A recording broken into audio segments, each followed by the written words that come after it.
My honest opinion of it is that government needs to play a much bigger role. In fact, government needs to lead.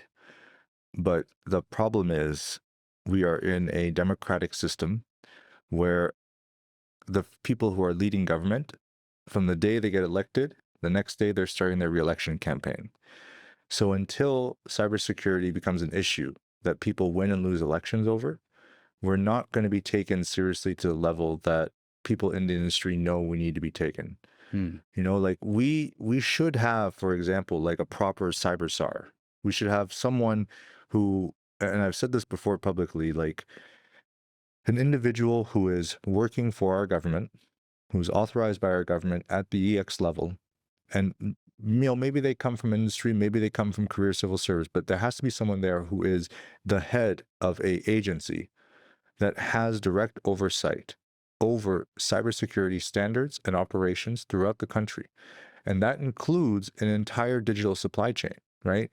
There's a critical infrastructure supply chain where if you are on like the supplier list for the government, like you should be regulated. You should have certain standards in place, and they're working on that. I know we have our own CMMC that we're about to implement or might be implemented already.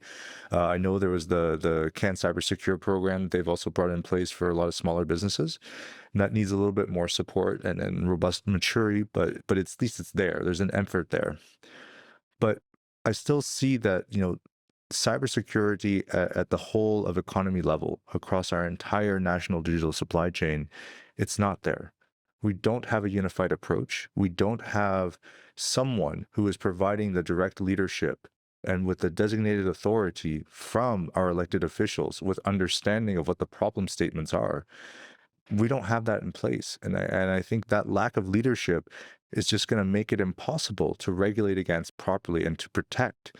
You have to have proper strategic vision at the whole of government level to do what you're talking about. And that is making cybercrime a real crime. Like it is a real crime, but it's not that you can't be the founder of Silk Road and you're the guy that gets arrested and like you're the 1%.